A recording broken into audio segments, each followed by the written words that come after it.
how are you going to pass that real estate exam? Either national or Texas or both.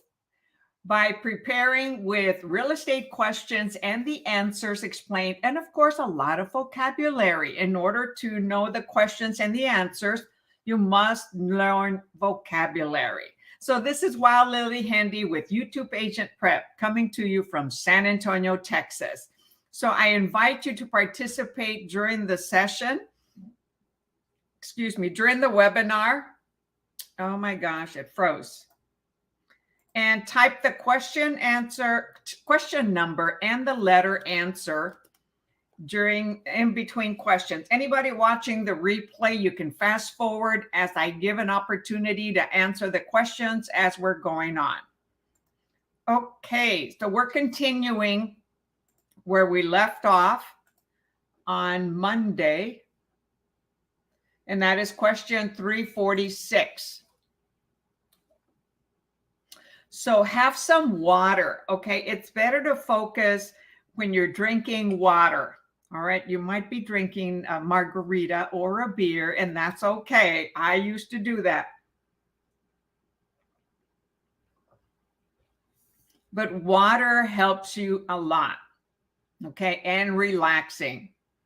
And don't stress out, okay? You're preparing. So let's do it here together.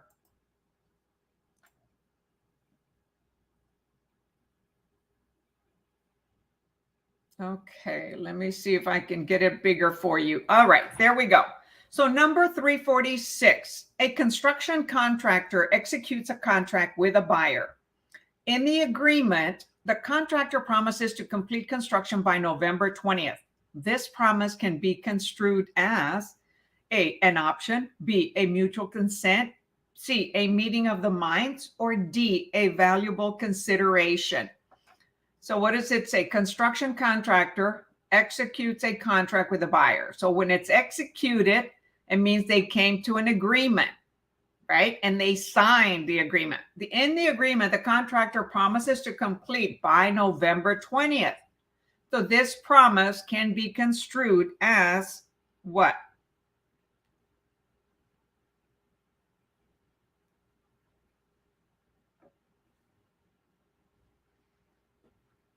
Type your answer in the chat. So it's already an executed contract. Hi, April. Hi, Johnny. Hi, L. Rain. And Facebook user. Who's my Facebook user?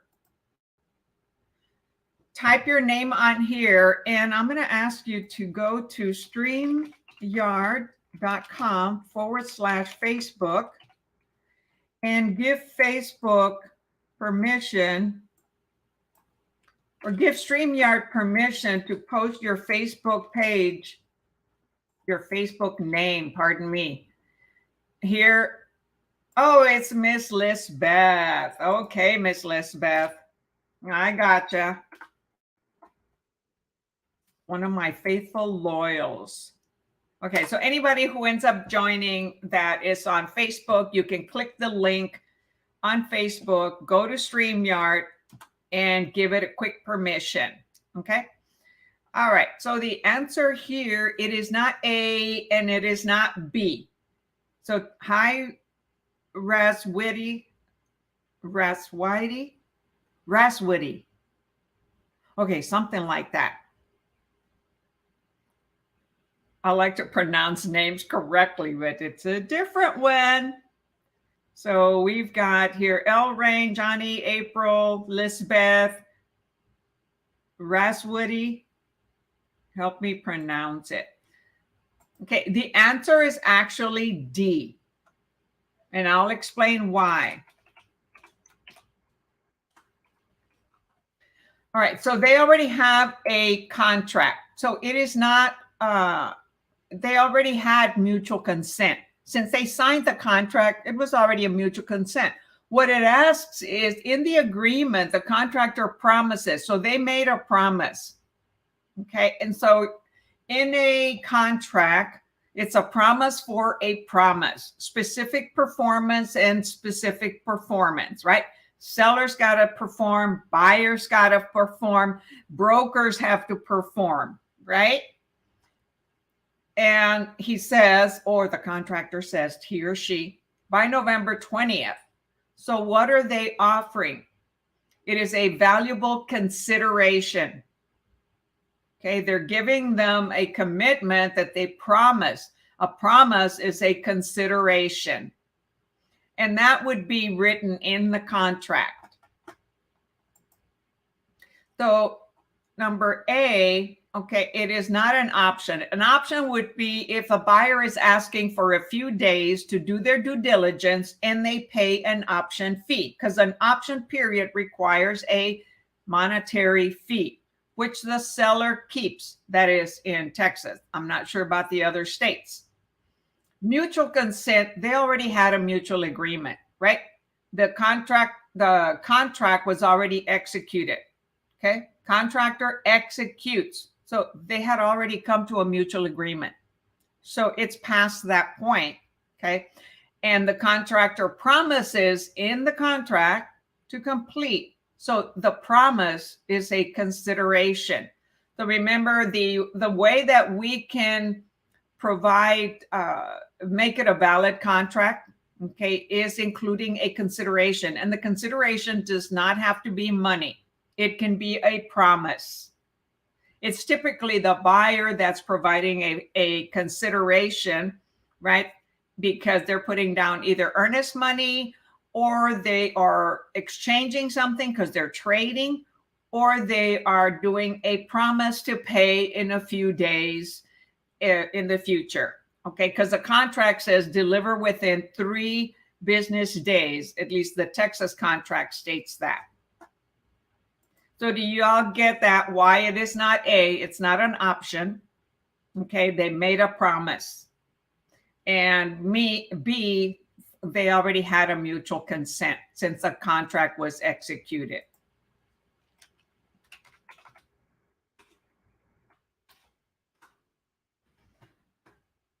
All right. That was an interesting one. I didn't remember that one. And I've done these more than once, okay? So if I don't remember it, you're excused to also forget it, right? Because it says elephants never forget. However, we're not elephants, right? we're human, and we can forget, and we can change our mind. All right, so let's see. Okay, you all got it. Awesome. Oh, I typed the answer twice. All right, number 47. A seller contracts to sell a property that she does not own. The sale contract for this transaction is what? A, is executable. B, must be in writing. C, is void. Or D, is illegal yet potentially enforceable. So a seller contracts to sell a property that they don't own. The sale contract for this transaction is what?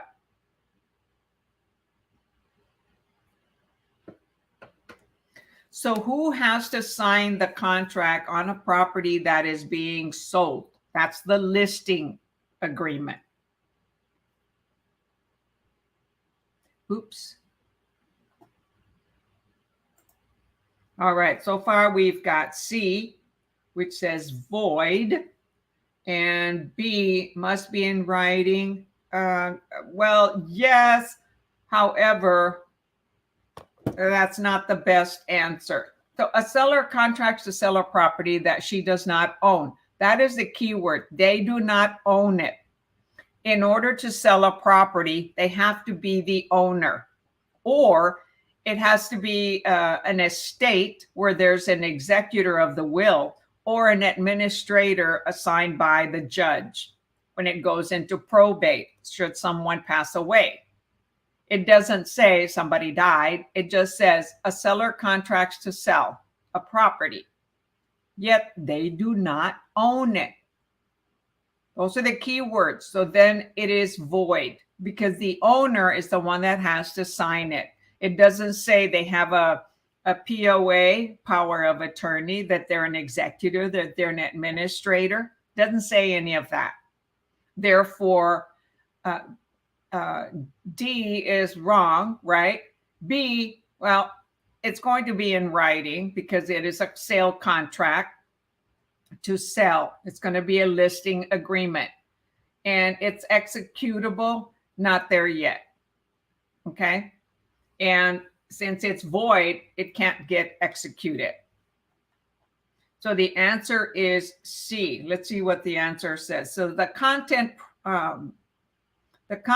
promise, or intent of a contract must be lawful. A contract that poses an illegal act is void. And what is the illegal act? That they are not the owner. Okay.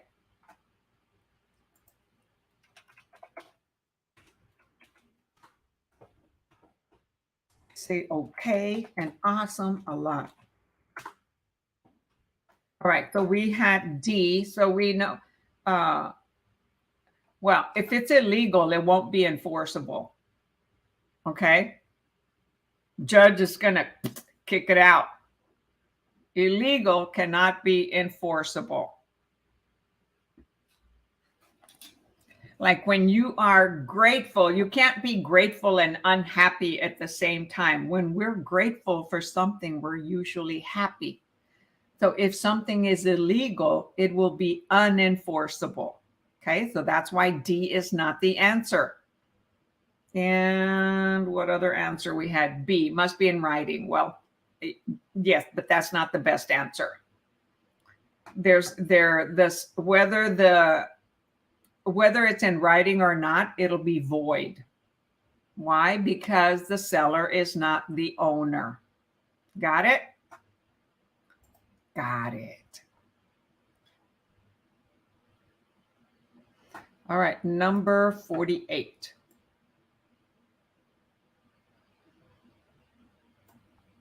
That's not going to work. All right. All right, number 48. Hey, our internet connection is better today, so hopefully we won't have interruptions. All right, number 48, the statute of limitations. If you don't know what a statute of limitation is, go check out the vocabulary. Requires that parties to a contract who have been damaged or who question the contract's provision are what? And so who are the parties to a contract? Buyer and the seller, right? And they're also the broker on each side. And so it says, so statute of limitation requires that the parties, which will be buyer and seller to a contract, who have been damaged, okay, they incurred some liquidated damages, or who question the contract's provisions, is what? A, must act within a statutory period.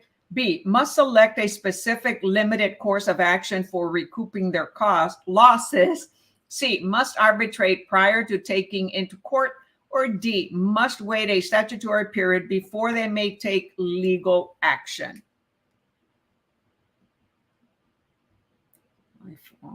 My phone better not die.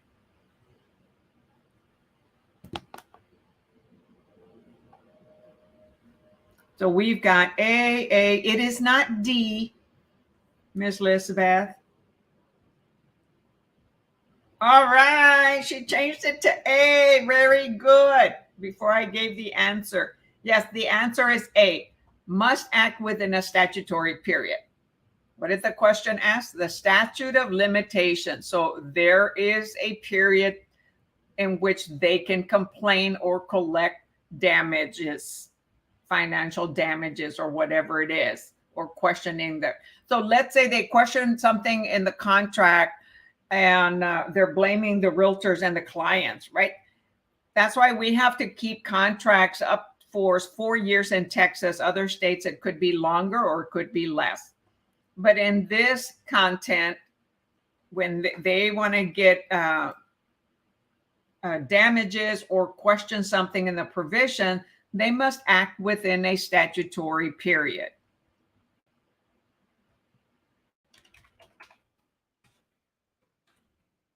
Yes, I saw that you got A, but initially I think you ordered D, or is there two of you on here? Oh, I see. It's Marcela. Marcela, you answered D. Sorry about that, Lisbeth. See, that's why I like you all to use, let me see if I can enter, go to StreamYard. I'd have to retype it. Not to worry. So Marcela, the answer is not D. Must wait a statutory period before they may take legal action. No, they do it within the statutory period. So they'll take legal action if they have to during the statutory period. It could be, 2 years, 4 years, depending on the state. So 348A.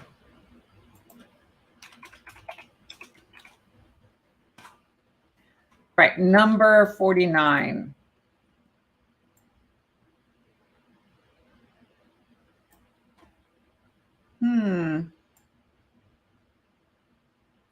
Come on, come on.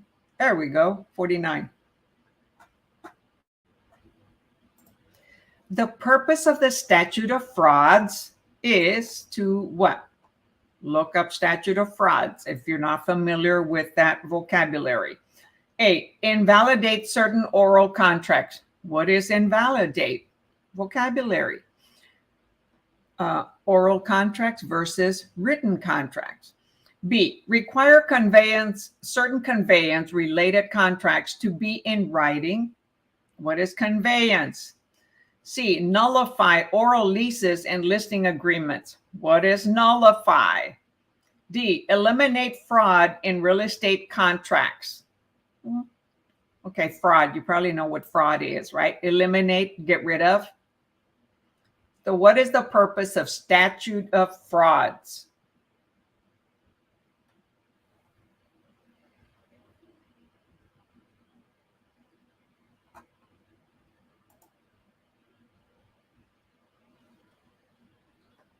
So they're legal laws in real estate, right? These are national laws that apply to all 50 states. So what is the Statute of Frauds? What does it protect?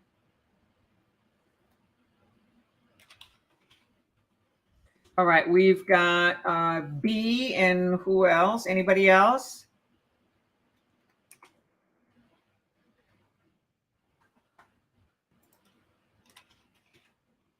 Come on, type your answer. This is a time to practice, all right? Is while we're here live. Or if for some reason you get it incorrect, I'll go into more detail. I'll read the answer from the book. I'll give you my own personal experience. I'll even Google it. Hi, Beagle. And it is not D. I would take another attempt.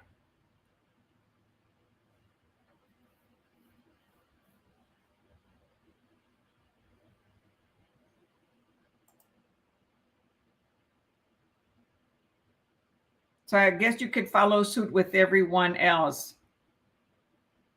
Hey, hey.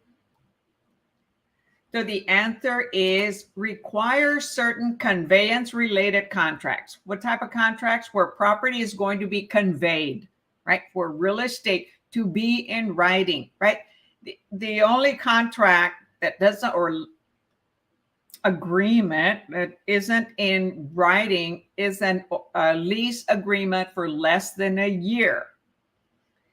Otherwise, it has to be in writing. And Statute of Frauds is what is protecting the consumers, everyone, by having those legal documents to be done in writing. So it has the individual's names, descriptions, and signatures.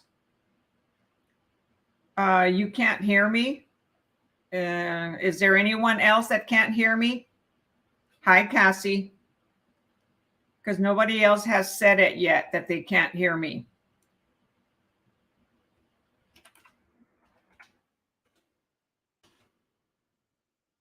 So it could be in your end.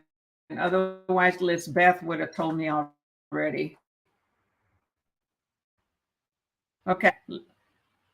Lisbeth can hear me, so must be something at your end with your computer or the audio setting. All right.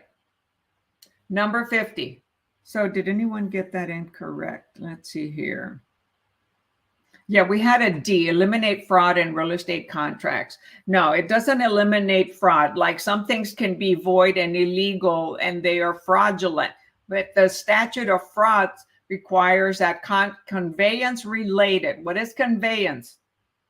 When a seller is selling a property to a buyer and the warranty deed is going to be conveyed. Therefore, contracts have to be in writing. All right. Number 50, the big 50. I've already passed that.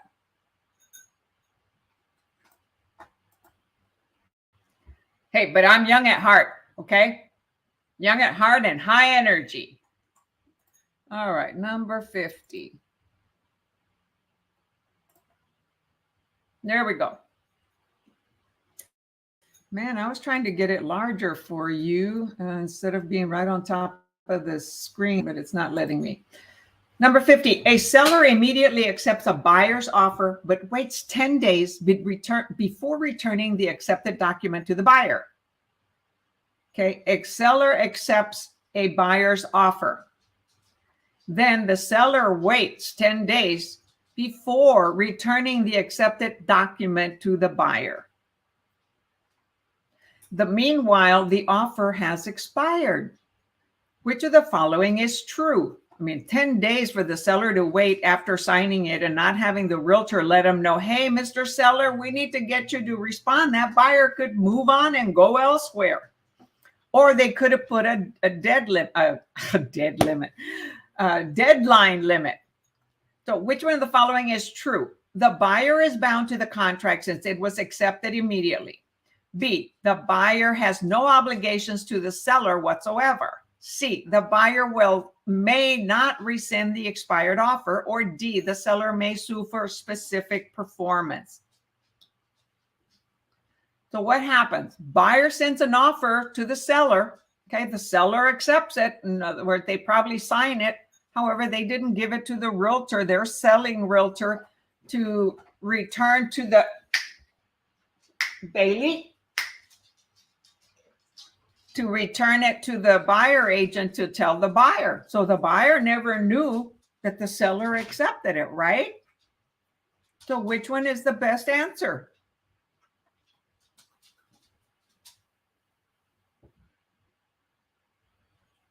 Awesome. Oh, hi, Melva. Okay, Mr. Gill, loud and clear. Cool. Melvia, guys, it is not D. The answer is B. Seller cannot sue. Buyer never knew they accepted the offer. Look, seller immediately accepts an offer. Okay, they get an offer, they liked it, boom, they signed it or verbally accept it. Yet waits 10 days to deliver it back to the buyer. So it has to go from the seller to the selling realtor to the buying realtor and to the client, right? Buyer never got notified. So buyer has no obligation to the seller. What did it also say? Meanwhile, the offer expired. So if the offer expires, seller has no way of suing. They took too long. The offer expired. Got to look at those little keywords. Keyword, big one here, offer expired. That's the main thing. Okay, the offer expired because seller never, it took 10 days, okay, to return the accepted document. If I had been the listing realtor or the buying realtor, we'd be on them, man, on them. Come on, come on, come on. Let's get with it, man. We already did a lot of work and you don't want to accept? That seller should pay the realtor fees, right? Because when do we earn our commission? We earn our commission when we do our specific performance. That doesn't mean we get paid yet, but we earn our commission when we submitted a contract and it gets accepted. We earn our commission. Now, even if the seller doesn't accept it, we delivered a contract that was, let's say, full price, good terms, excellent terms. We've already earned it. However, if they don't accept it, we can have in the contract that they have to pay the commission. However, for the most part, in a lot of instances, it doesn't get paid. There are some more savvy, strict realtors that they'll put that in the contract. All right. But the seller might say, you know what? I've become ill. I can't sell. I can't relocate, even though I have an excellent offer. What you going to do? They can't move. They've become disabled. Okay. They were in an accident. Life does happen. Okay. Those situations don't happen. High tag. Oh, I'm trying to remember. Tai, right? Tai, something like that. What's your name? So did y'all get it? Those that selected D, Melvia? Yeah, seller can't sue. It expired. All right, number 41. Let's see. Okay, so we're entering a different test now. We were dealing with, contracts and stuff. So now it is agency, real estate agency, and listing agreements. Number 1. The agency relationship is defined by what? A, the Realtor Code of Ethics. B, the laws of agency, or in some states by statute. C, the law of real estate contracts. Or D, the agreement between a principal and an agent. So what does it say? The agency relationship. What is agency? That's vocabulary. Who answered 1D? Ooh, it is not 1D. Who is the agency relationship with in real estate? It's with the brokerage and the principal. The brokerage and the principal have an agency relationship, not oh, I'm sorry. Yeah, shoot, come on, take that out. You know what I read? Principal and buyer and seller, even though it says principal and nation. An agency relationship under agency laws, okay, is defined. How is it defined? It is not the agreement between a principal and an agent. It is the law of agency, or in some states, by statute. So keyword is, how is it defined? By the law of agency. Not by, so we take principles 1 and 2, which discusses a lot about agency, at least in Texas. I'm sure all other states also have principles of real estate. Keyword defined. How is agency defined? A relationship as the laws of agency or laws of statute. Oh, 2 people answered D. No, it's not the agreement between there is an agency relationship, yes, between a principal and an agent, actually with a principal and a broker, not an agent. Okay, that's why D is wrong, because it says agent. And the relationship is with the brokerage, right? All contracts, all documents, all deals belong to the broker, not to the agent. The agent works under the umbrella of the brokerage or the sponsor. Okay. If it had said an agreement, a relationship between the principal and the brokerage, okay, that would probably work. Not an agent. We do have fiduciary responsibilities. by having an agency agreement signed. However, it's the principal and the broker. So it is agency relationship. Go back and review definitions, vocabulary, law of agency, or another state's law by statute. Okay, you got it. Very good. Did I do a broken record on that one? So agency and listing agreements. So that's the topic we're doing.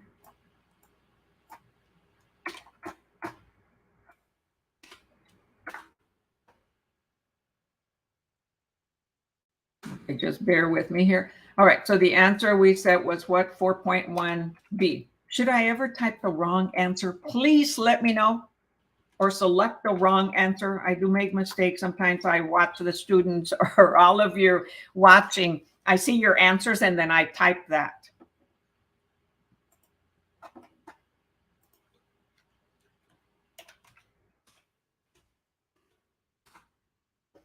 All right, very good. Number 2. Which of the following is true of the connection between compensation and the agency relationship? Okay, what is here? We're talking about law of agency and listing agreement, right? Representing a seller. So which of the following is true of the connection between compensation and the agency relationship? A, an agreement to give and receive compensation creates an agency relationship. B, if an agency relationship exists, the principal must provide valuable consideration to the agent. Excuse me. C, the relationship is independent of any compensation arrangement. Or D, if an agency relationship exists, the agent is entitled to compensation. Think about it, that there's different types of agency relationships, right? When we sign a document, representation, we have an agency relationship, right? Not all documents require compensation. So compensation and the agency relationship. Because typically compensation comes from a listing agreement. However, if we're the broker, we don't have to charge them. So it is not a requirement. So the answer is not A.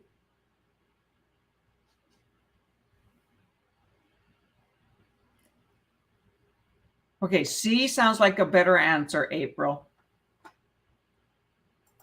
ABC. I know my ABC. I know my ABC. But the answer is C. Okay. The relationship is independent of any compensation arrangement. We have a buyer rep agreement. Okay. Compensation is not, it's not dependent on compensation. The buyer representation agreement, they're agreeing to be loyal to us and we are loyal to them, and we'll help them in the process of looking for properties to buy in whatever specific areas and parameters, right? And it may state on there, okay, that should we approach a for sale by owner, because that's the house that they like, and the seller does not want to pay the commission, the buyer may be required to pay the commission, right? We're providing a service. We're professionals. We should get paid, right? We want to get paid. So the answer here is C. The relationship is independent of any compensation arrangement. So it says, it is important to understand that the agency relationship does not require compensation or any form of consideration, nor does compensation define an agency relationship. A party other than the principal may compensate the agent. Okay, did you hear that? A party other than the principal may compensate the agent. So there can be an agency relationship with a client and the broker, and yet someone else is going to pay for it. And the buyer rep agreement, okay, is an agency relationship.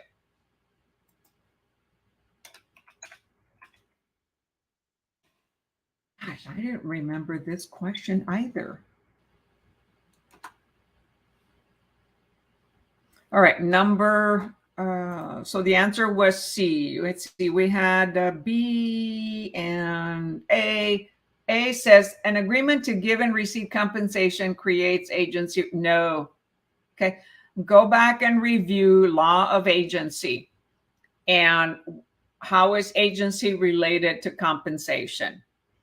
And then B, okay, if an agency relationship exists, the principal must provide valuable consideration to the agent. Again, it said it doesn't have to have consideration by the principal.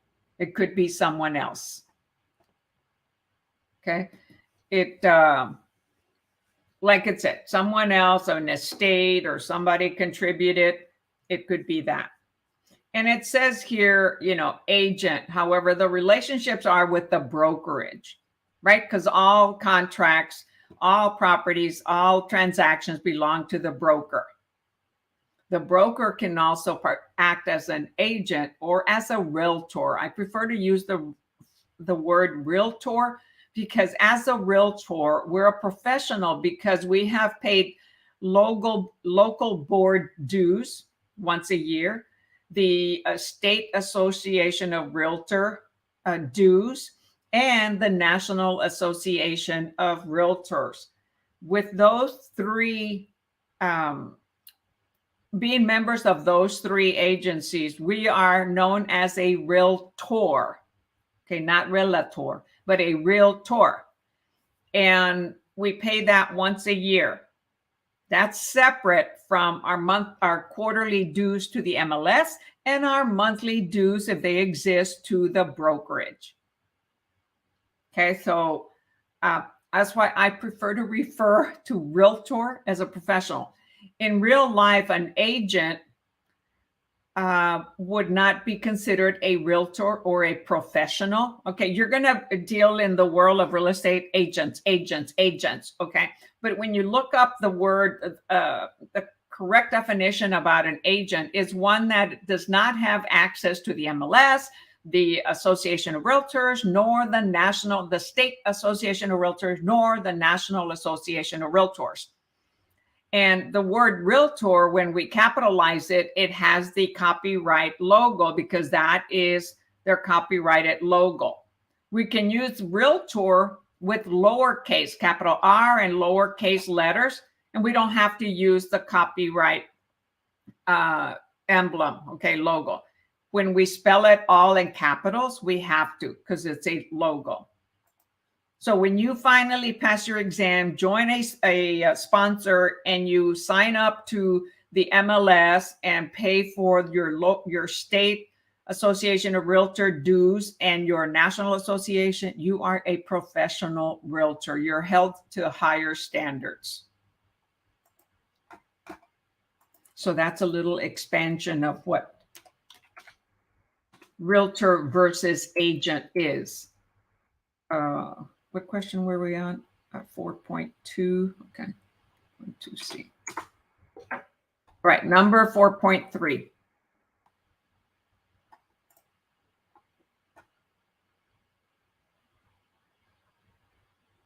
So compensation is not required, nor consideration to make it an agency relationship, right? Number 3.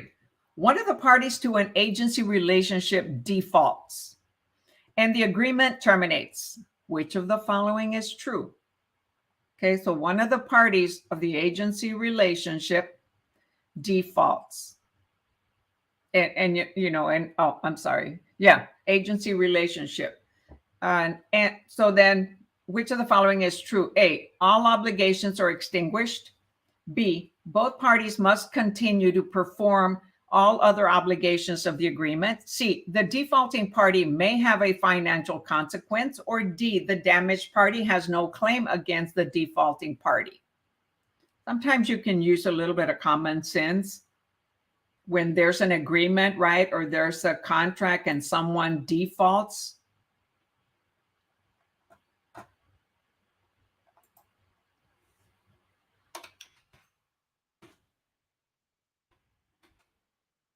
All right, we've got so far C by April.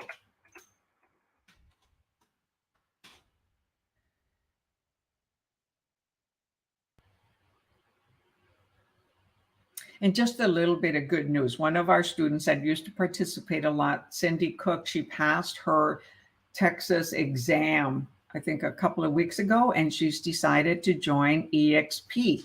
She's in the Corpus Christi area. So she is joining EXP with me, and she will get a mentor assigned to her in the Corpus Christi area.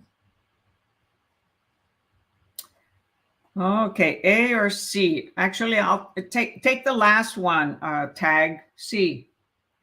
So the answer is C. The defaulting party may have a financial consequence, right? It doesn't say it will or must. It says may. It can go either way.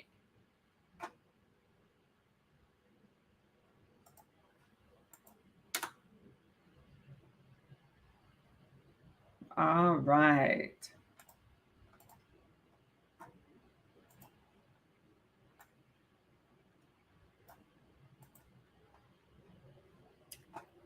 Number 4. Hey, El Rain, I just saw you. I'm sorry, I didn't greet you. There you are. Yes, it's awesome. So we talked today and went over all the questions that she had. All right, number 4. Among the fiduciary duties imposed on a real estate agent is the requirement to do what? A, refuse offers the agent knows will be unacceptable to the principal. B, present all offers to the principal regardless of their amount. C, advise the principal against accepting an offer that is below full price. Or D, advise a prospect that the principal will not accept the prospect's offer in order to elicit a better offer. Ooh. So what do you believe we must do as our fiduciary duty?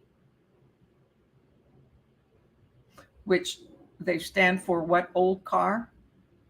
Our fiduciary duties? Obedience, loyalty.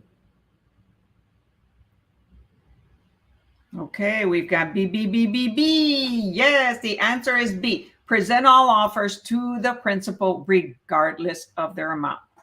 Sometimes we'll have a seller or principal say, hey, don't bring me any offers below this certain price. Well, unfortunate for them and fortunate for us, our fiduciary duty is we must present all offers. Now, if they put it in writing and say, do not bring me this offer, okay, then that might be different. I would talk to your broker to make sure, because we must present all offers regardless of the amount.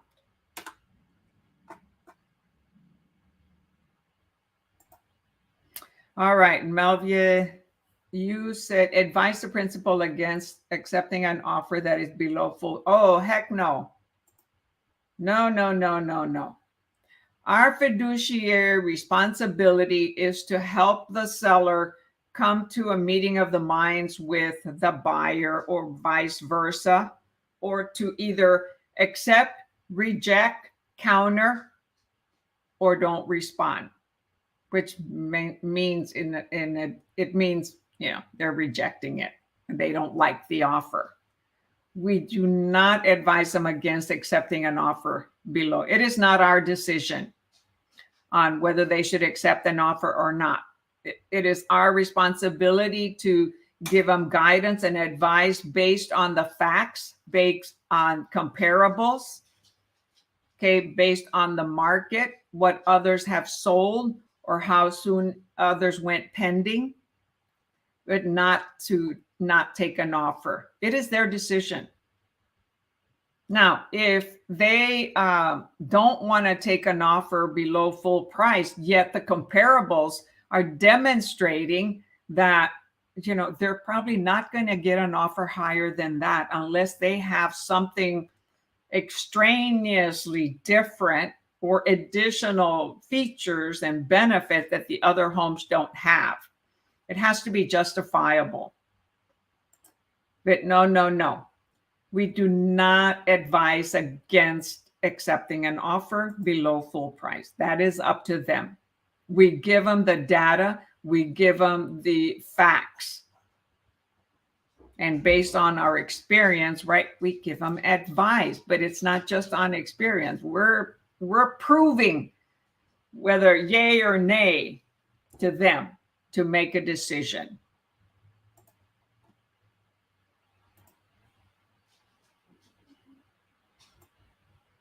You know, our clients are the heroes, like the hero in a movie. We are the guide. We are the helper. Number 5.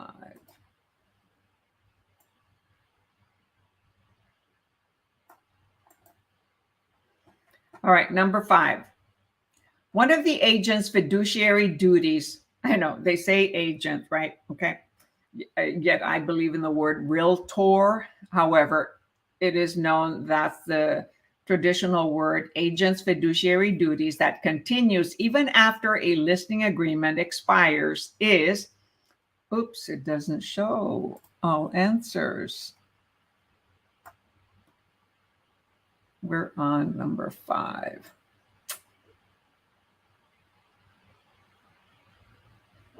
Gosh. Okay, there, maybe there. Yeah, there. Okay, one of the agent's fiduciary duties that continues even after a listing agreement expires is what? A, obedience, B, diligence, C, confidentiality, or D, disclosure. Okay, Ms. Melvia, I'm going to ask you to type the question number, because otherwise I don't know which question you are responding to, especially when there are delays in the internet. Right now, we're not having one. However, it's different for everyone.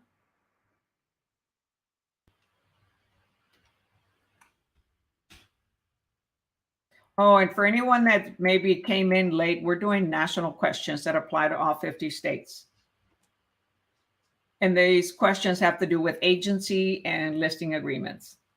And if you find yourself missing a lot of these questions, go back to review agency relationship questions, listing agreement questions, go back and review the topic, you know, agency relationships. And you can Google it, okay, if you can't find it quickly in your book, but your prep book should have that. And there will also be videos that talk about it. All right, so yeah, the answer is C, right? Agent confidentiality, that never goes away. It's kind of like with our accountant, our doctor, our counselor, anything like that. Confidentiality always remains. Very good. So Melvia, you were not sure which question you were responding. You said B, so it could have been 4.4 or 4.5. Again, I ask that you type the question number in addition to the letter answer. Number 6. And thank you for everyone who is doing it, okay?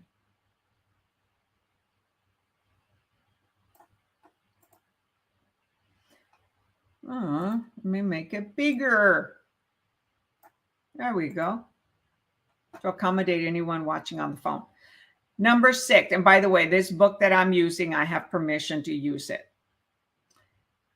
And the disclosure is in the description by the authors. Number 6, the standard of care and competence that a principal can expect from an agent is generally that which is A, specified in the agency agreement, B, necessary to earn the promised compensation, C, necessary to procure. What is pure? What is procure? Right? A customer. D, comparable to that of other practitioners in the area. What's a comparable? What's a practitioner? Okay, those are, what is competence, right? Who is the principal? Those are all vocabulary. See, in this question, you have, well, standard, competence, principal, agent, and then agency agreement, promise, procure, comparable, practitioner, lots of vocabulary.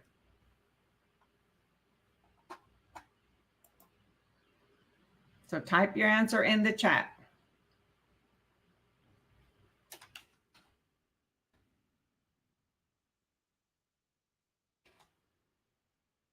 So the standard of care and competence, right? So we're supposed to take care of our clients and be competent. That a principal can expect from an agent is generally that which is, so again, they use agent. So that is the common term to use, agent versus realtor.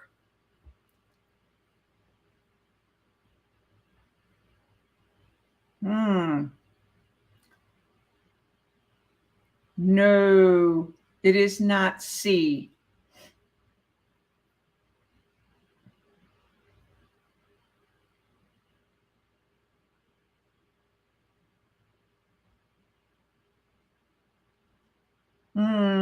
And it is not A. The answer here is D. So the care and competence that a principal can expect from an agent is generally that which is what? Comparable to that of other practitioners in the area. Okay? Doctors, dentists, optometrists, other types of practitioners, okay, that have to take care of the customer, the consumer, the client with care and competence. That's why we go and get an education to be a doctor, a lawyer, a dentist, a hairstylist, a realtor, right? So that we have competence and we follow certain standards of caring for them. And those standards of care and competence are comparable or common to many, many types of practitioners.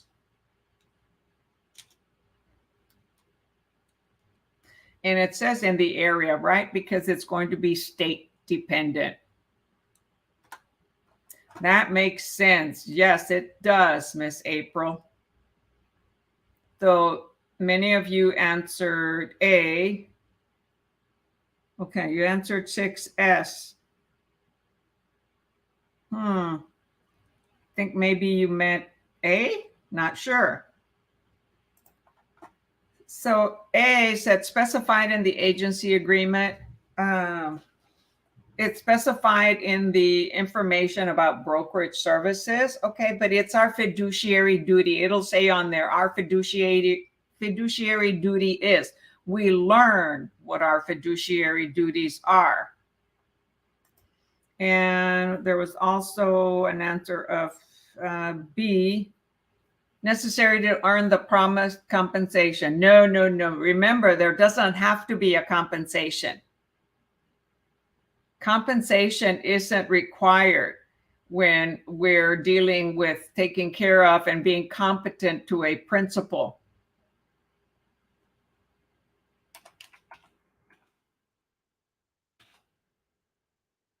It's like the individual that's going to sign a contract, they have to be competent, right? Mentally capable.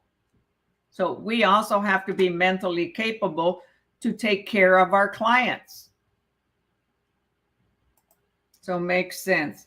So is that a sad face? Oh yeah, that's a sad face. I can't see it well. Must be a sad face. Okay, number 7. Gee, what question did we start with? We started with 346, and I don't remember how many questions were in test number 3. All right, so we probably are close to 10 or 15 questions. Agent Michael is showing his new listing to a buyer who informs him that he has just inherited $5 million. Woo! Michael is now bound by fiduciary duty to, okay, so what is Agent Michael doing? It says, Agent Michael is showing, okay, showing his new listing to a buyer who informs them that he just inherited $5 million. Okay, buyer can say anything, right? Michael is now bound by fiduciary duty to A, keep the information in confidence. B, disclose the information to the buyer's agent. C, disclose the information to the seller. Or D, verify the buyer's statement before disclosing them to the client. Okay, it doesn't say whether the buyer is a client or not. Michael, in some states you have dual agency, right? And he says he's showing the listing to a buyer. And the buyer shares with him, hey, man, I just became a multimillionaire.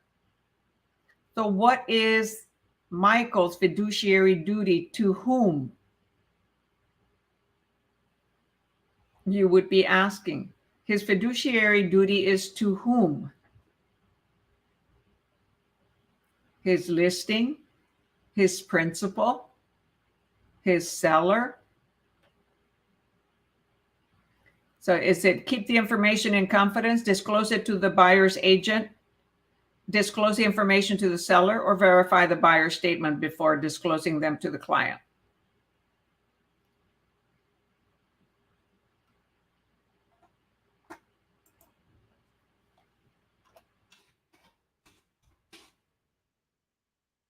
All right, so far we've got CC.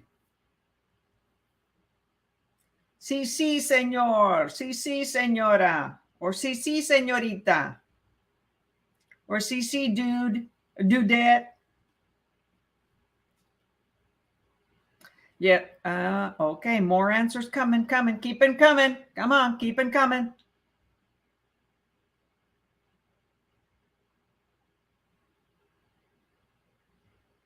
Yes, the answer is C. Disclose the information to the seller. Why? Because he represents the seller. The fiduciary duty is to the seller. He doesn't need to tell the buyer's agent. We don't even know if he has an agent. It just says to a buyer. Could be a customer, okay? And of course, one of the things he would have had to have done, he says, hey, I represent the seller in this transaction. So we have to disclose that, right? In this listing, not transaction, in this listing. But they didn't ask that. So his responsibility is to share the information with the seller, whether it's true or not.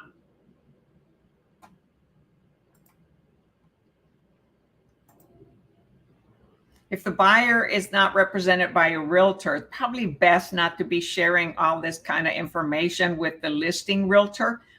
Yet many buyers want to work with the listing realtor because they think they could get a better price or not, or be able to negotiate better.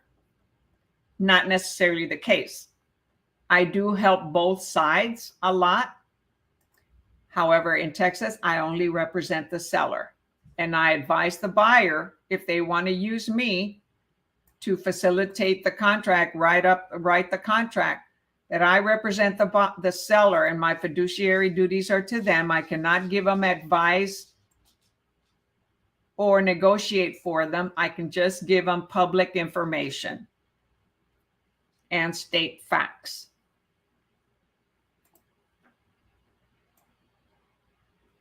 So you might ask, well, how can you write a contract for a buyer when I'm in Texas and Texas only has single agency? We cannot represent both sides. Well, I'm not representing the buyer. And I gave the buyer an option to have another realtor or that I could get him another realtor. And they said no. So I write the contract and I represent my seller. I have to take it to the escrow company or to the attorney, whoever is going to be doing the closing, and contact and just update them. Okay. It's their responsibility as they're representing themselves to stay on top of what the contract says. Ooh, somebody tests tomorrow. Oh, that's right. You said you would test Thursday. Didn't get my PSI practice test exam. Oh, why? You were trying to download it or buy it? I don't get it. I remember you said something about PSI. Cassie, you can, see free questions. Go to your real estate commission. They will have lots of questions on there that you can review under the frequently asked questions, FAQ. They'll have lots of questions on there. Even if you have a PSI practice exam, it doesn't mean you're going to have those identical questions on the exam. Oh, there's a pool of so many questions. Every exam is different. And I let my students know, says buy old books, buy new books, because national stuff doesn't change much. And the state doesn't change, every year. So old books are also good, which one of the books that I recommend, which was recommended to me by a lot of students, is in the description, the Texas Real Estate Sales Exam, 4th edition. Although it says Texas, it has lots of national questions, vocabulary, review, and 4 tests. It helps you pass. You don't have to have the PSI. All right, number 8. They couldn't find my account, so I'm so upset. Okay, I'm not understanding what you mean. I test tomorrow, didn't get my PSI practice test exam. Why? So when you sign up with PSI, they give you a practice test? So they couldn't find your account? I'm not sure. You mean where you took your courses? Not following you, okay? Number 8, Agent Jerry has executed an exclusive buyer-broker agreement with the Andersons. Okay, Agent Jerry executed an exclusive buyer-broker agreement with the Anderson. So he's got an agency relationship, right? The agent subsequently places an offer with Melinda, the exclusive selling agent for the Lincolns. So Lincolns are the sellers. Melinda is the listing agent, to buy their lakefront property. The offer contains provisions for the Lincoln provisions, vocabulary, Lincolns to pay the brokerage commission, which the Lincolns agreed to. Given this set of circumstances, Jerry owes the full set of fiduciary duties to whom? A, the Andersons, B, the Lincolns, C, Jerry's broker, or D, Melinda's broker. So who does Jerry have an exclusive agency relationship with?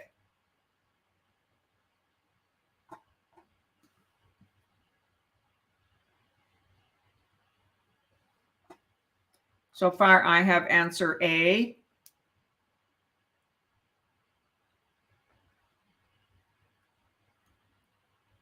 You're going into past, or you're going into pass, right?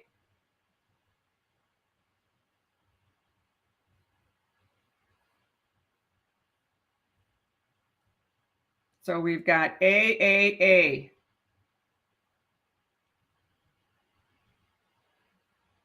Anyone else?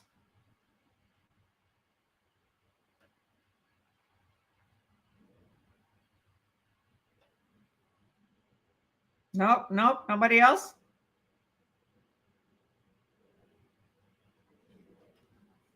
All right, the answer is A, the Andersons, right? Because it says Jerry executed, okay, so the buyer and they signed a buyer agreement and dated it with the Andersons.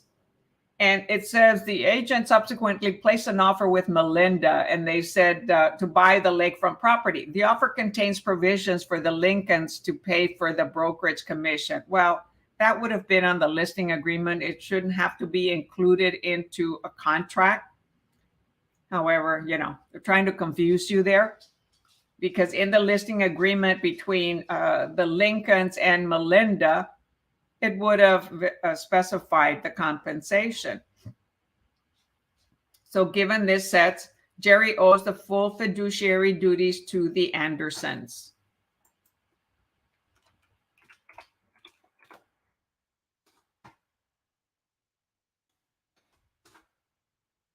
All right.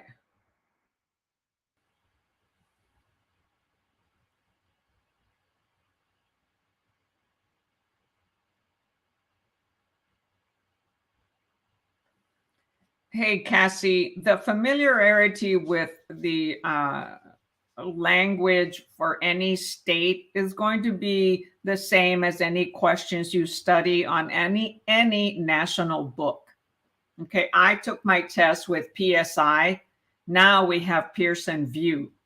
You know, they're similar tests, they're similar languages. They just end up being, you know, they who gets accepted to perform the testing sometimes changes. So I took it with PSI in Oregon, took it with PSI here in Texas. It doesn't require to have their particular test in order to be familiar with the language of questions. They're generic questions in real estate. They've got to make questions that are, you know, similar to test prep books or prep, because there's been tests being done for years and years and years. Okay, so once you know the national vocabulary, yes, I'm doing a national right now. Now, the fuzziness has to do at your end, Cassie. You have to change the resolution on your screen. So on your screen, you have a little gear when you hit put your mouse on the screen on the lower right-hand side, there should be a little gear and you can change the resolution to 720 or 1080. So the issue is at your end. Okay, so 46, 4.88. Okay, so that is it. Well, let's do two more and then we'll move to Texas State because it's already after 7. Right, yes. Number 9. A subagent is the agent of, okay, subagent, vocabulary, is the agent of whom? The A, the seller, B, the buyer, C, a broker who has an agency relationship with a client, or D, the client's and the customer's agent.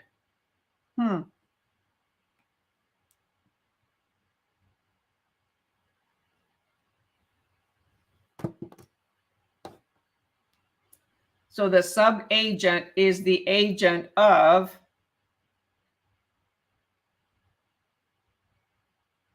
no, it is not A.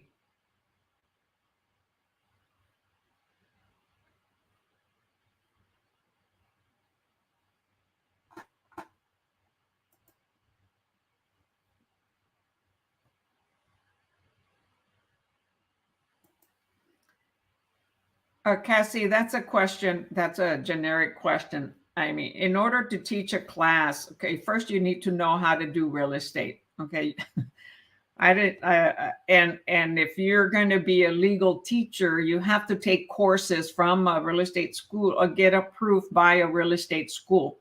You don't just start teaching real estate classes. You know, you end up, you need to have experience doing different types of transactions in order to be able to do it.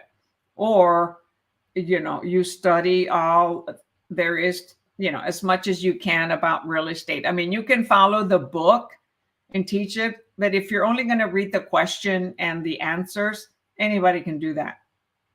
You don't have to be licensed or a tutor to just read the questions from a book or from a school and then the answers.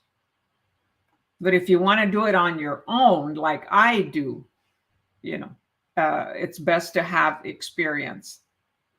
So number 9, you would think it would be the seller, right? Because typically the seller is selling a property and the buyer is going to help the buyer agent is going to help a buyer. So if the buyer has not signed a buyer's representation agreement, and the agent writes an offer for them, presents it to the listing realtor, then they're the subagent of the seller. However, they could be the subagent of a buyer. Okay, so they're an agent. Okay, the subagent is the agent of a broker who has an agency relationship, with a client. So the agency relationship, okay, is going to be with a brokerage. In this case, it would be probably the seller, the listing real estate company, the listing realtor with the listing brokerage, okay, with their client. But the best answer here would be a broker who has an agency relationship with a client. So a sub-agent would be that agent, would be for the broker. So whoever has the agency relationship, a document signed between a principal and the brokerage, that's who they would become a sub-agent to.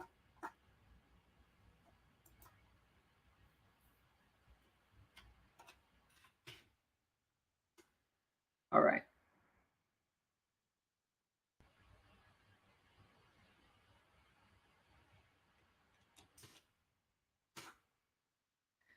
So Cassie, the majority of individuals that do have YouTube channels and tutor real estate or do real estate, the majority of them have been either brokers, realtors, or instructors at a school, okay, or hired by a school to read the questions and the answers.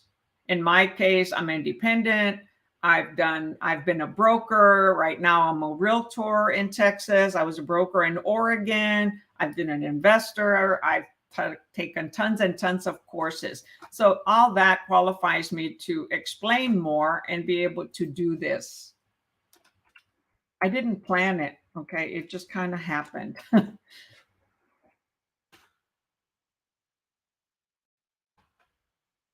So if you were wondering how I'm qualified to do it, yeah, that would be an answer. Okay, number 10. This will be the last question for national. Which of the following is a dual agency situation? A, two agents share the exclusive right to represent the same client on all transactions. B, okay, so what is dual agency? B, one agent represents both sides of a transaction. C, a selling agent from one brokerage works with a listing agent from another brokerage to complete a transaction. Or D, one agent represents two sellers at the same time. So what is dual agency? So many states have dual agency. Don't ask me how many and which ones, because I don't have the answer for that.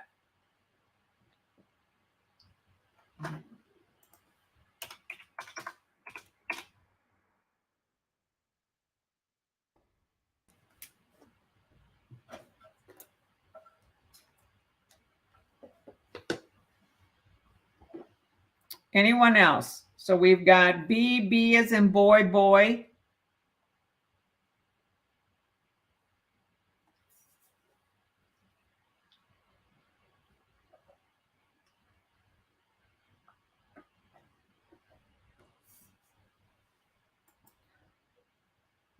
And yes, the answer is B.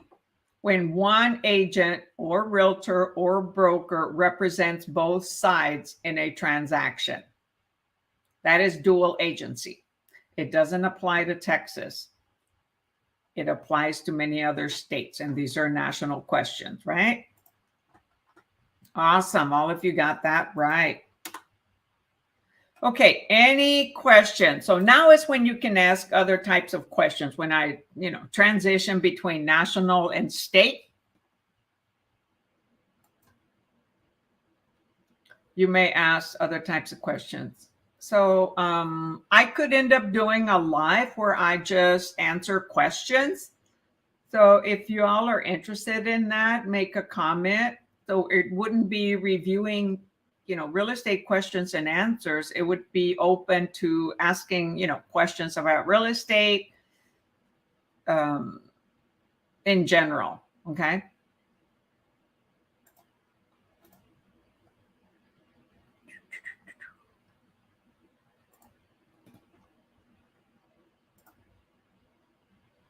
All right. So if this is your first time to my channel, YouTube Agent Prep, hey, I'm going to ask you to do one thing, a favor.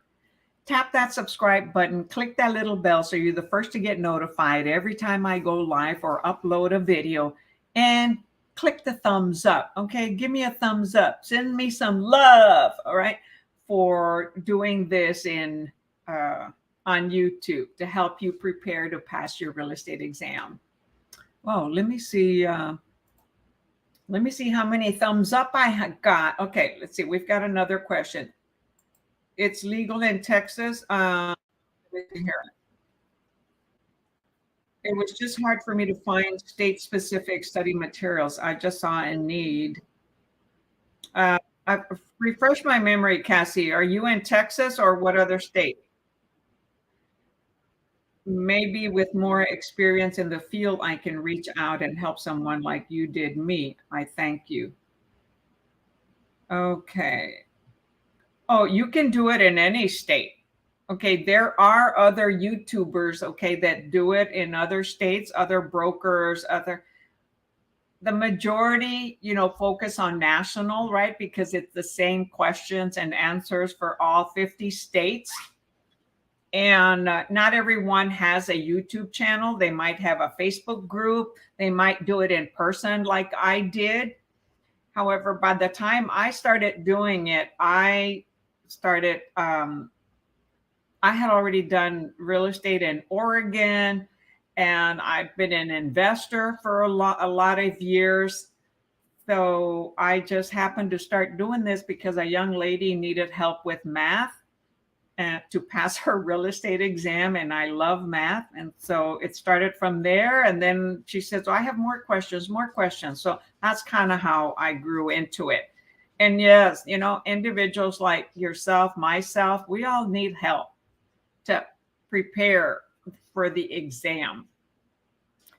Okay, my daughter is sending you thumbs up. All right. Okay, now I only have 3 thumbs up, and there are 9 people here. Okay, so you're very welcome, El Rain. Let's see here. If want to work with EXP, can I call you? Absolutely. Okay, on the description below, there's a Calendly link for you to contact me to schedule a 30-minute. And what I'll do is I'll also send you a video about EXP that you can watch and have questions for me. So I'll post the Calendly link. Let's see. Dun. I'll post it in here. And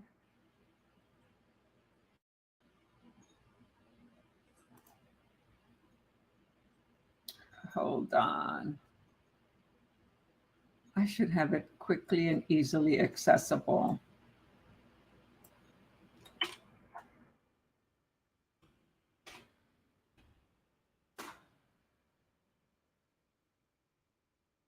All right, so there's my Calendly link, okay? And it's in the description below that you can schedule a time, a 30-minute time, and we can discuss about EXP. However, I would prefer that you review a video first so that then you have questions for me, okay? And I can review different things.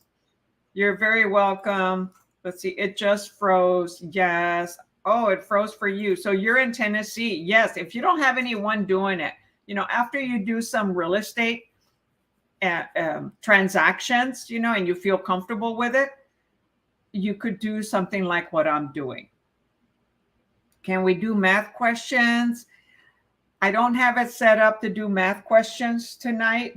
It depends if it comes up on the questions. All right.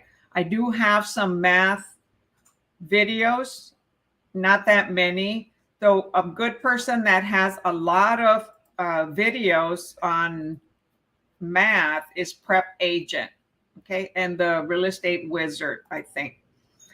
So I'm going through all your videos tonight. Oh my God, no, you can't, man. I have over 250 videos. Do vocabulary. Go to my private Facebook group, okay, AgentPrep Facebook group, in there, there's a guide that says, what is it? Cheat sheet the night before the real estate exam or the night before the real estate test. It's one of the 14 guides that I have on there. Download that and review that. Several of my students have reviewed that before taking the exam. And it kind of gives, I haven't reviewed it. Okay. So I uploaded it. I got it from another student and uploaded it in there. So go in there. Thanks. Oh, you suck at math, eyes purple crying. Oh my gosh. Yeah, most people don't like math. Me, I love math. Okay. So anyway, this is my Calendly link. And so it'll allow you to schedule 30 minutes to review about EXP. And when you do that, do it, or you can let me know and I'll send you the video, Tahi. All right. All right. So let's go to Texas state questions. Any other questions before we move on? So Cassie, don't make it an all-nighter, okay? Get some rest, take deep breaths. The best way to prepare to study for exams is to have a consistent schedule every day. All right. And be committed to do that. Don't stress out tonight and then before your exam tomorrow. Hopefully it's in the afternoon so that you can get some rest and not be panicking before you go. And a reminder is skip the first 5 questions in an exam are usually the most difficult. And they're to, freak you out and maybe not pass. So the prep books recommend skip the first 5 questions and the math. Click them for review and then answer all the easy ones and come back to those because they could take a lot of time and they could get you stressed and worried because, oh my gosh, I'm missing the first few. What's the rest of it going to be like? Well, no. Okay. Be strategic. Focus on the material that you already know. Have faith in yourself. Believe in yourself. If for some reason you don't pass, don't punish yourself. It's okay. And it's not, it wasn't meant for me. No, it doesn't work that way. You just have to re-strategize and set a good schedule to study if for some reason. But tell yourself, I passed, I passed, I passed. I will post you my grade. All right, awesome. That's why I love math. Oh yeah, well, I'm a retired engineer, but I went into engineering because I love math. Okay. All right. Let's get to the Texas now. It's fun when we have just general questions. Okay. Because usually, when you go to a school, things like that, you don't have time for that. All right. So on the Texas portion of the exam, we're starting with 16.8.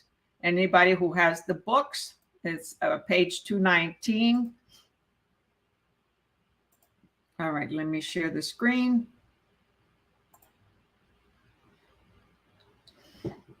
Come on, screen. Why isn't it showing up? Oh, somehow I had removed it from the screen. All righty.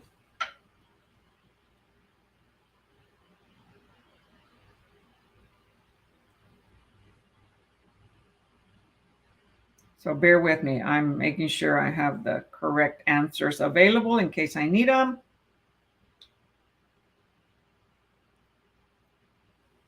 All right. Number 8. Which of the following is a legitimate power granted to a landlord or a tenant? Okay, a legitimate power. What is legitimate? Granted. What is granted? A tenant's right to vacate a week-to-week rental with at least 1 day's notice. B, a tenant's right to apply the security deposit to the last month's rent, to the last month's lease in the absence of damage. C, landlord's right to evict a month-to-month lease tenant with 30 days notice, or D, a landlord's right to waive liability for not maintaining habitability of the premises. So every state has their landlord and tenant laws. Yes, you're being sent. Good luck. Okay, so if your test is in the morning, please get some good night's rest. Because if you do an all-nighter, you'll start panicking.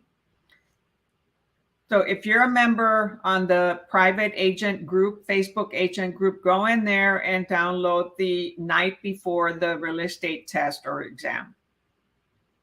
Review that. All right, so we've got C and C. Oh, let me.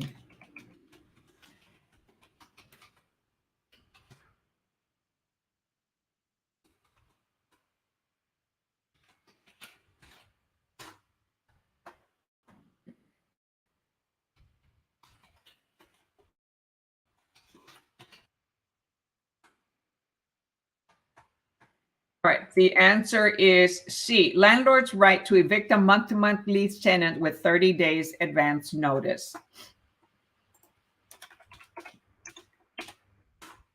Very good. You all got it right. Anybody answered it incorrectly? No. So anyway, Cassie, wish you the best. Okay, if you're still here, when you get there, take several deep breaths, close your eyes, and ask for guidance, and believe that you pass. Take several deep breaths, hold them, and then let them go so that you calm down. B,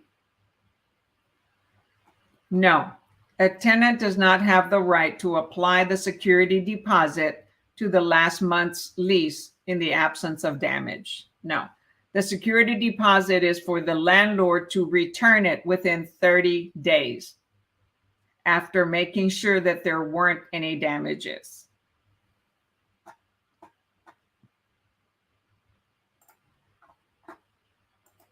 So if the tenant had the right to use the last month's the security deposit, so then what recourse that the landlord have for repairs? I mean, they think there's no damage. They might think, oh, my dog scratched here, or my dog, bit a little bit here. Well, those are damages, however minor they might be, or stained the bathtub or the wall or anything like that. Those are considered damages. Okay. Or stained the carpet if it has carpet. Damages to one person means a little bit different to others.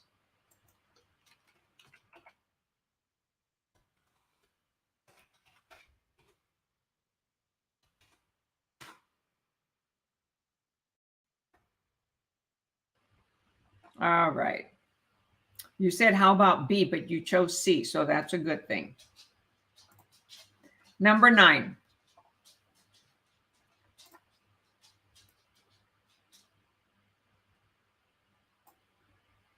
Oh. Which of the following is true regarding subletting a rental property? A tenant may freely assign unit if leases for more than 5 years. B, tenant may assign or sublet, but must return property to original condition prior to the subtenant's occupancy. C, tenants are free to assign their lease obligations, but may not sublet without the landlord's permission. Or D, tenant must obtain landlord's prior consent to sublet the apartment.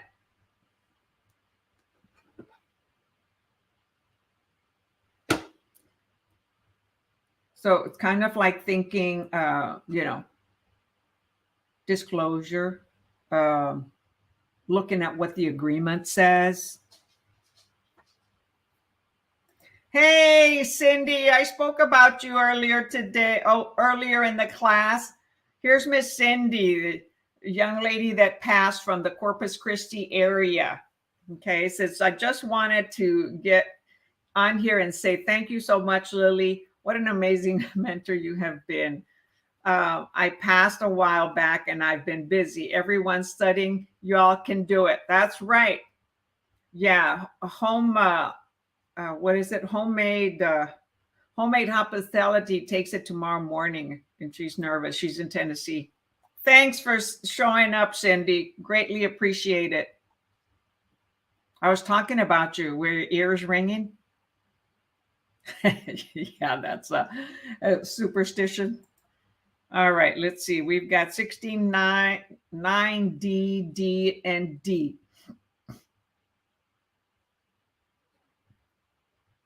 Anyone else?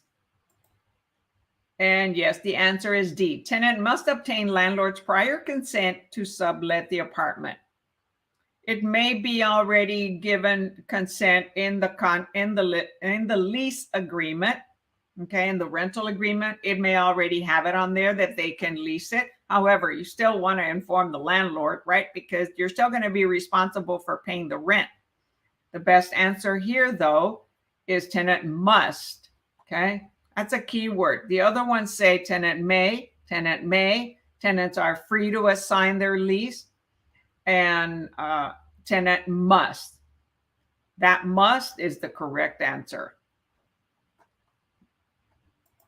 And when you have a rental agreement, it's not, with a landlord, and it comes to subletting, it's not a may freely assign it, may assign it.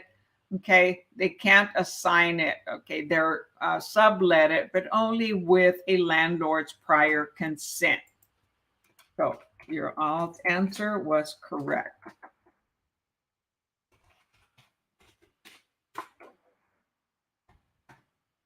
Okie dokie. Number 10.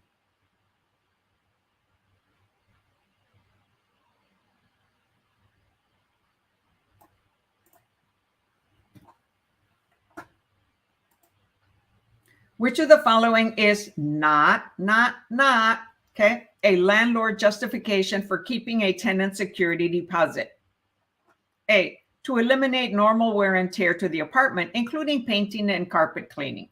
B, to offset rent owed by the vacating tenant. C, to repair damage to the plumbing system. Or D, to cover excessive damage caused by a dog, even though dogs are permitted.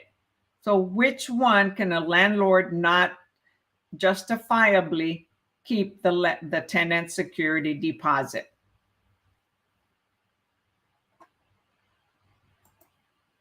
Which is like part of what an investor has to do to maintain their properties, right? To keep the value of their properties and be able to rent them.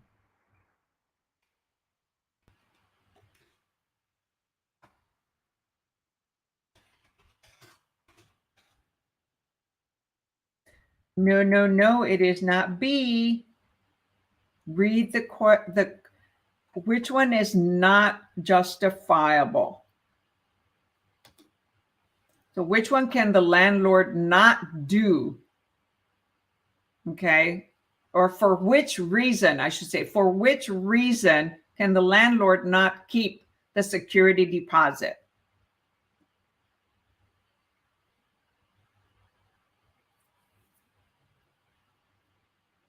The correct answer is A, to eliminate normal wear and tear to the apartment, including painting and carpet cleaning. That's what an owner of a property, investment property, has to do anyway, to keep the value of their property and to be able to rent the property to someone, right? Be a good landlord, be a good property owner. After a tenant leaves, okay, it says to offset rent owed by the vacating tenant. Once a tenant leaves and they owe money, the landlord has up to 30 days to evaluate the apartment or the home, and they keep security deposit for repairs, damages that are due to damages by the tenant or guests or animals. And so damages to plumbing, cover excessive damage by pets, or for offsetting rent owed by the vacating tenant. They can do that.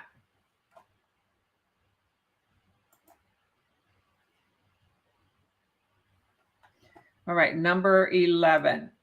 So let's see who answered B. We had 2 individuals answer B.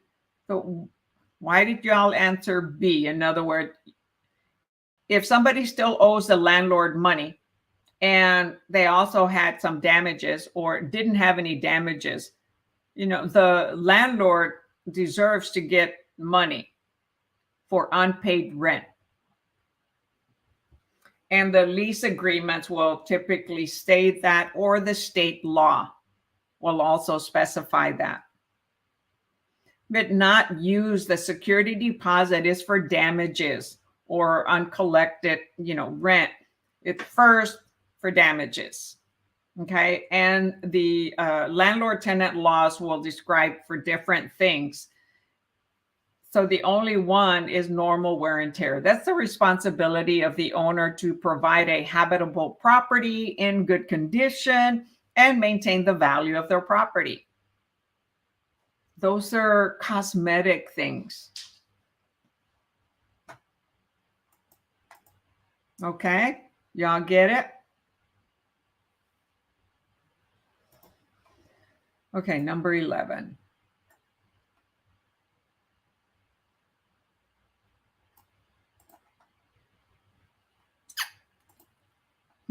Wonder if I change this.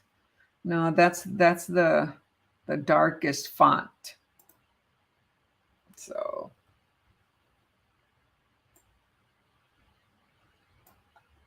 number 11, in maintaining proper relations with tenants, landlords and tenants are obligated to meet certain agreement security standards. Which of the following accurately identifies one such standard? A, tenants may alter security devices, but at their own expense. B, landlords must install window locks in occupied buildings. Tenants must install security bars for glass doors. C, all security devices must be repaired within a 30-day time frame following tenant's written notice of the despair. Or D, the landlord must rekey the locks within 7 days following a tenant's vacating.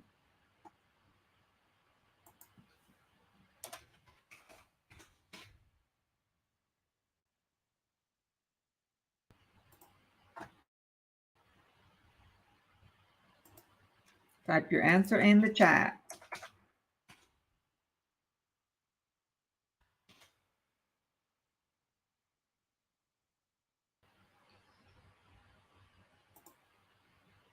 All right, so we've got one participant just with D. Anyone else?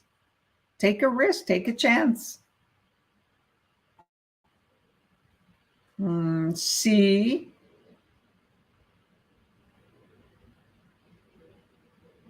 No, landlord needs to do it much quicker. So the answer is D. Okay.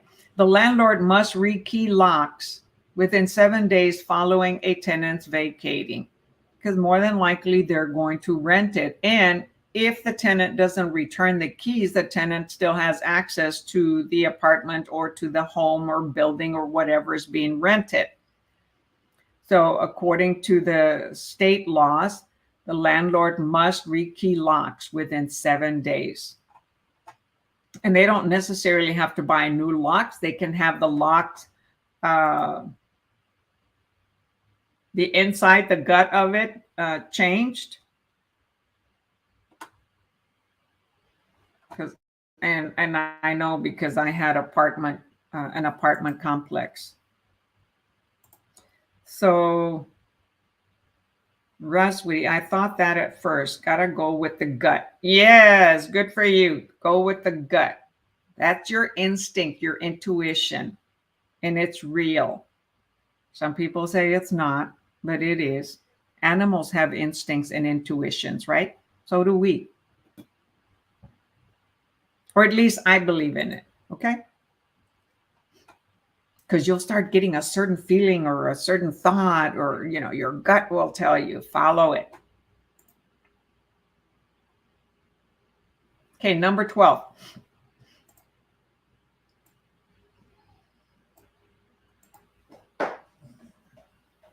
Texas Property Code Chapter 92 is very specific about fire safety regulations. According to code, this one is kind of a challenging question. I had to look it up several times. There must be a smoke alarm on at least the ground level of a 2-story duplex.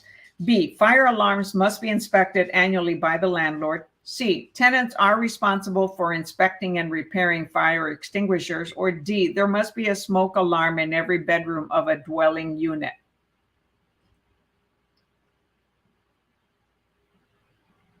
Change the tumblers.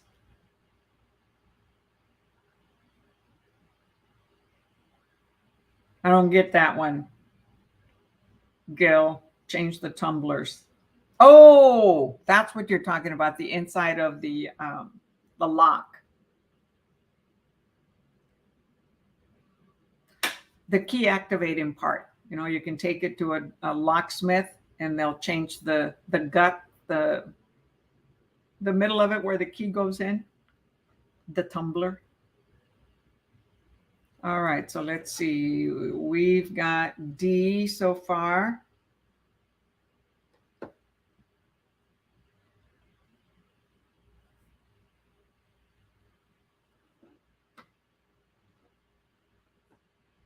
D. You're all on a roll.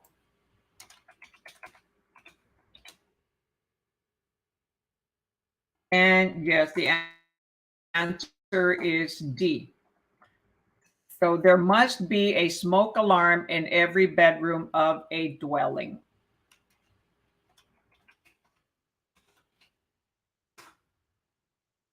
So sometimes you can put it inside the bedroom or right outside the bedroom, right by the door.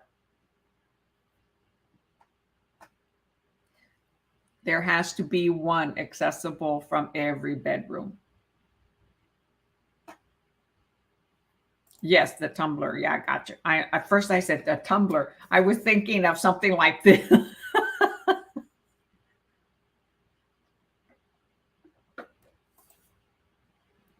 All right, number 13.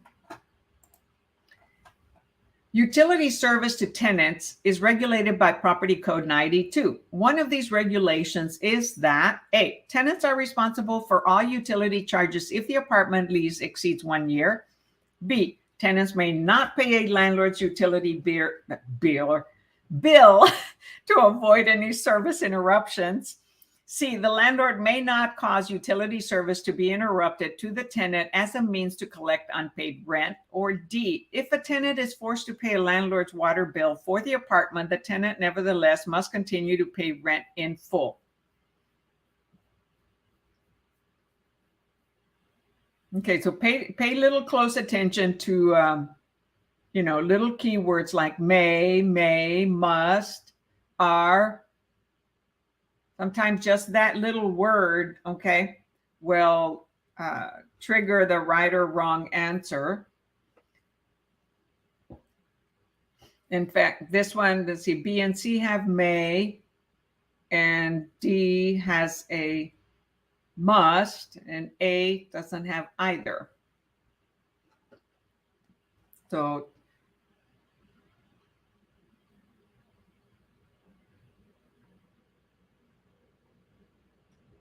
remember, landlords have to provide a habitable unit.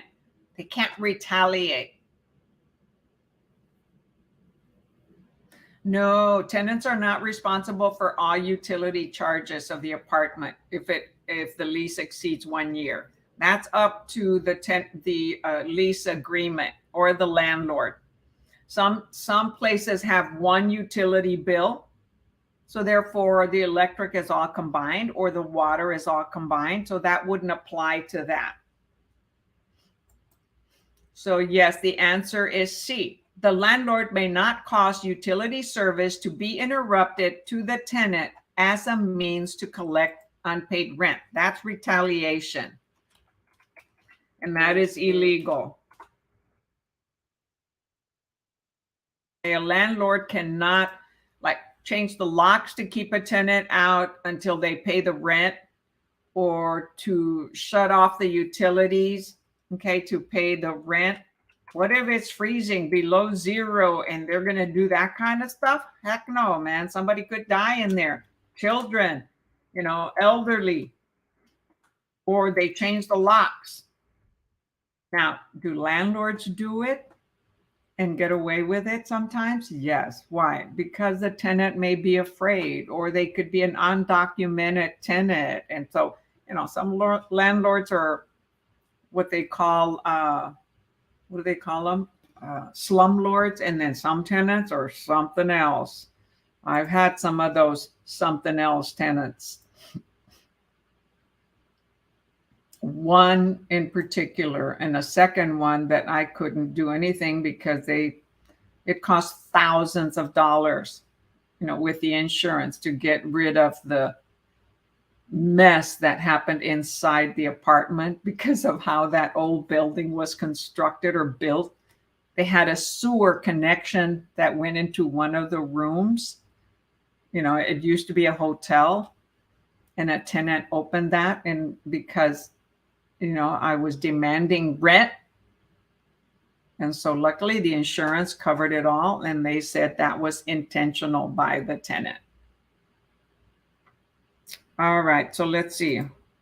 How about if the tenant do not pay rent for 2 months? They still cannot lock you out. No. They cannot turn the utilities off. It doesn't matter for how many months. Okay, look at what happened during COVID. Many landlords did not get paid because the laws were put in place to allow tenants to continue living in there without paying rent. I had one of those tenants, and now they're pissed off on me, and they post on Facebook, they post on Messenger, shitty messages when they see me post something. Well, they didn't pay for 9 months, and they thought they could stay there after the, what was it? The memorandum or whatever the rule was, that they didn't have to pay. But it says you don't have to pay during that time. But once it's removed, you have to pay what you owed. And they're like, we were always on time. Well, not for those 9 months they weren't. And they lived there rent free, and they thought they could keep living without paying the balance. Can landlords shut off? No, they cannot shut off utilities.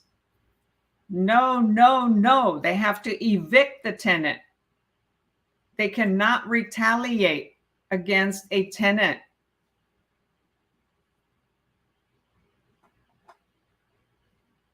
All right. So the landlord, let's see, you said landlords cannot shut off utilities, and they cannot change the locks. Only the law can do that legally. Okay. So they have to go through an eviction process to get that tenant out before they can do any of that.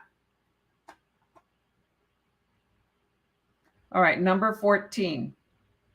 Leases may be terminated in legitimate ways or by other means which may be unlawful. Which of the following is perfectly legitimate cause for lease termination that does not carry a legal or financial liability? A, abandonment. B, conveyance of the property by landlord to another owner. C, death of the tenant. Or D, expiration of the lease term.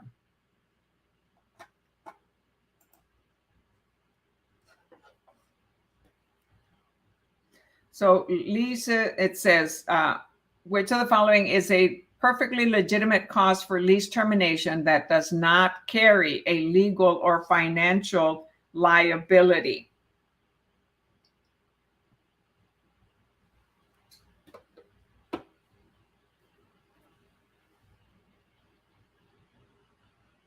It is not C. If a tenant dies, their estate has to pay for the remainder of the lease.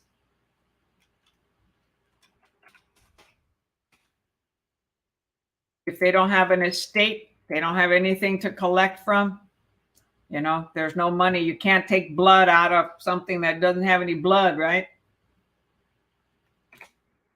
Or you can't collect money from someone that didn't have any money or any belongings, any personal belongings, any personal assets, any personal property? The answer is D. The only perfectly legitimate cause for lease termination that does not carry a legal or financial liability is D, expiration of the lease term.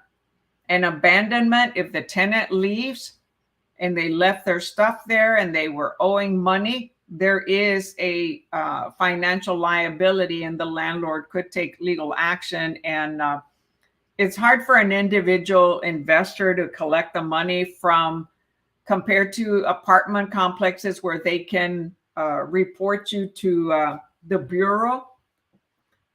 A landlord, an individual investor sometimes has difficulty with that. Death of the tenant, no, their estate or whatever they might have, okay, there's still a liability because there was a legal agreement signed for a certain period of time. Conveyance of property by landlord to another owner, that does not terminate a lease. It continues on with the new owner, and that new owner has to honor the lease until it expires. So the only correct answer is D. No, when a property is sold and there's a tenant there with a lease, even if it's an oral verbal lease, there are documents, an estoppel that the tenant has to complete during the process of the sale to verify how much their rent was and how often it was, when they moved in, whether it's a month to month, week to week, or a year lease. Because remember, oral leases less than a year do not have to be in writing. So conveyance of the property by landlord to another owner does not terminate the lease. So 1614D. You'll learn that when in Texas, we do have rentals, and you'll understand that if investors are selling investment properties and there are tenants there, the deposit will be security deposit, any kind of deposit will be transferred, will be conveyed to the new owner. The rent will be prorated, just like taxes would be prorated, okay? All right.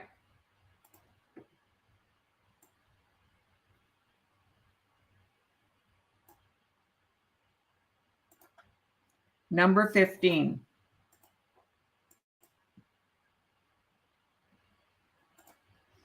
When tenants default, the landlord may evict by following the correct procedures. Which of the following actions would be considered proper eviction procedure? You see there? When the tenant defaults, the landlord may evict, okay, by following the correct procedures. It's up to them whether they want to evict or not. That's why it says may and not must. Which of the following actions would be considered proper eviction procedures?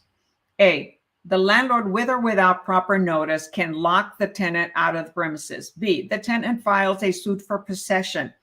C, prior to filing a suit for possession, the landlord gives the tenant 14 days written notice following default where tenant does not vacate. D, armed with a writ of possession, the landlord gives notice of the demand to vacate, including removal of personal property. Think about it. If you've ever rented, so remember I said they cannot lock you out. They cannot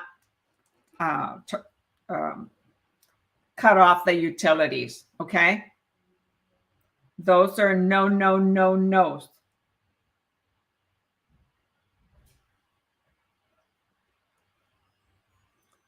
Oh, there's my unwind alarm. Nope, it is not D. I'm sorry, it is not C. Tahi is not C. Who else answered C? Oh, no, Tahi answered D. Roswitty, you answered C. It is not C. Or Razwitty, I think.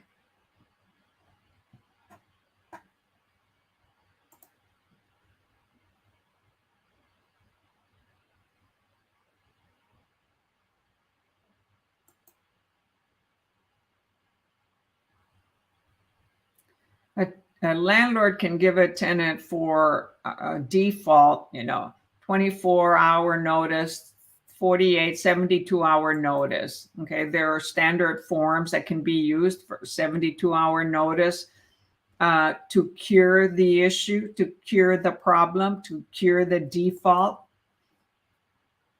But it's not prior to filing a suit for possession. The landlord gives tenant 14 days written notice following default. No, usually they'll give them, 3 days notice, 72 hours to cure. And if they don't cure it or vacate, right, voluntarily, they will then start a eviction process. So the answer is D. It says armed with a writ of possession. It's a process and it's signed by the judge. The landlord gives notice of the demand to vacate, including removal of personal property. So by the time a writ of possession is approved by the local judge, a small jurisdiction court, then they have to provide a notice to the tenant to cure first, an opportunity to cure the default. If they don't, with the notice that should not they cure the default, they will file an eviction in a local court and start the process.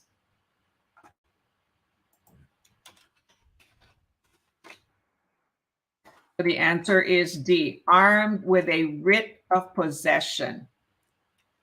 And that's when a police officer will go and knock on the door and say, oh, you have a few hours to vacate and take all your personal property. If you can't remove everything, I will be changing the locks. And then you may contact the landlord to schedule a time to pick up your personal stuff. And if they beg, oh, but I need more time. No, the landlord already gave you sufficient time. And the judge says, here comes the judge, move out. Here comes the judge, move out. You're in default. All right, we've done 9, 10. We've done 8 questions for state, and we're going to call it a day with that. It's already 8 o'clock.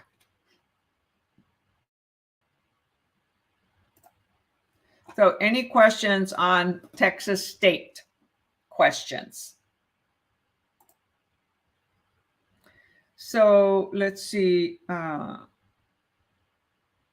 Gil, you answered C. Yeah, no. So it's not a 14 days notice. They can give 24 to 72 hour notice. There's different formal forms that we have to use when we are providing a notice. You're very welcome. So send me a message. You're on my messenger group, right? Tai, if you're not,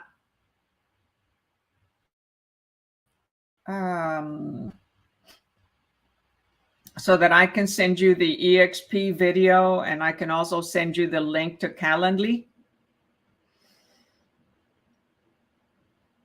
I'm checking to see if you're on one of my messenger groups, but messenger is taking a little while to start. So if you haven't checked the thumbs up, okay, to send me some love, go click that thumbs up, okay, on the YouTube channel, and send me some love. It also helps my YouTube channel so that YouTube promotes it more. It helps the analytics. And when you finally have a YouTube channel, or should you already have a channel, you probably understand about, wanting more viewers or more hour watching.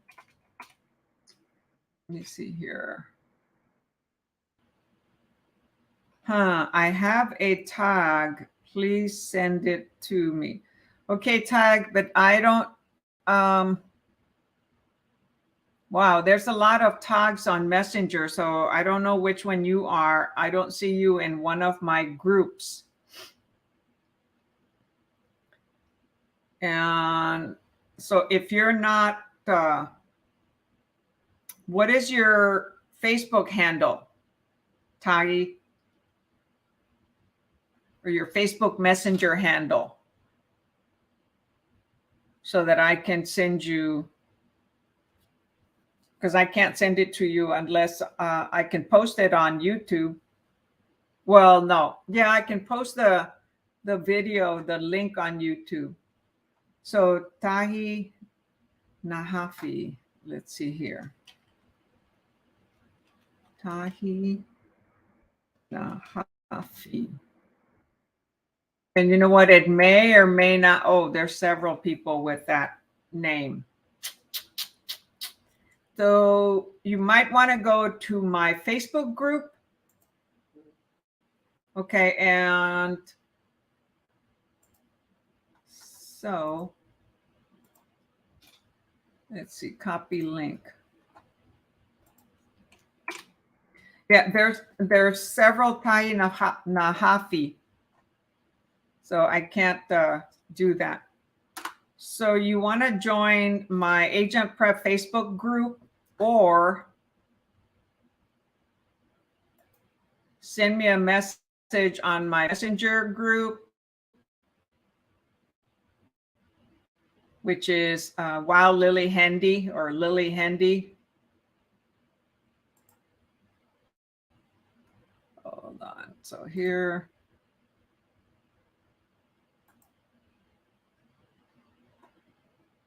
I don't have the link real quick in front of me. So let's see, how do I share my link from my Facebook page?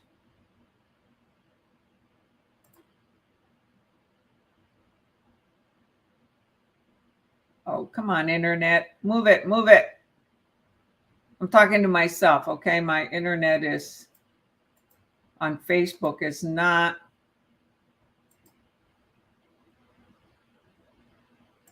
It's not showing me. See all profiles. Okay, here we go.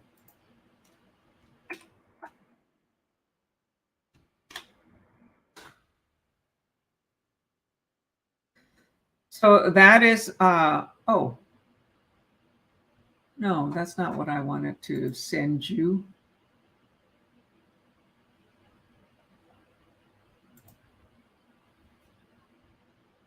My YouTube AgentPrep, that's not what I was sending you. So my Facebook page is Lillie Handy Dominguez, or you look up Wow Lillie Handy, okay, and it'll send you to my Messenger. And you can your Facebook Messenger handle, okay? All right, y'all. If no further questions, thank you so much for attending. And if you have not subscribed to my channel, I ask you to please subscribe to YouTube AgentPrep. Click that little bell so you're the first to get notified every time I go live. And like this video if you found it useful. Okay, you joined the group. You requested to join the group. So send me a message through Facebook Messenger, okay? So the next session will be, the next class will be Saturday morning at 10 a.m. Central Standard Time. All right, y'all? And remember, I'm also a realtor and I'm practicing real estate and I'm with eXp Realty. So if you're interested in learning about eXp Realty, send me a message. Okay, text me. I'll send you my link. I'll send you a link to a video. And then after you watch the video, we can talk about any questions that you may have. All right, y'all. Until next time, catch you all later. Thank you for attending.